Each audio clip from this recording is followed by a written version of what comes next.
অনেকেই পল্লী বিদ্যুতের লাইনম্যানদেরকে কারেন্টের মিস্ত্রি বলে থাকেন, যেটা আসলে পল্লী বিদ্যুতের লাইনম্যানদেরকে ছোট করা হয়।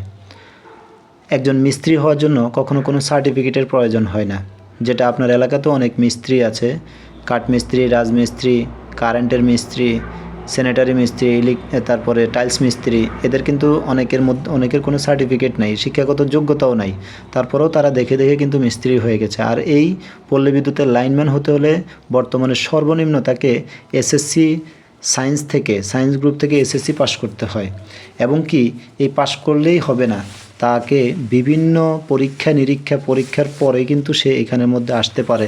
হাজার হাজার লোকের ভিতরে পরীক্ষা দিয়ে একজন লোক আসে।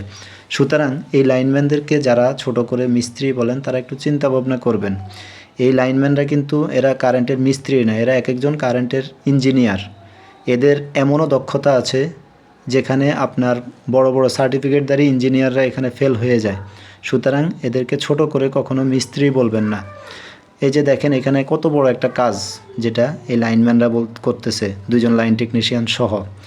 তো যারা আমার এই ভিডিওটি দেখছেন, বিশেষ করে আমার লাইনম্যান ভাইরা, এই ভিডিওটি পাওয়ার সাথে সাথে শেয়ার করে দিবেন, যাতে সাধারণ মানুষ এই ভিডিওটি দেখে।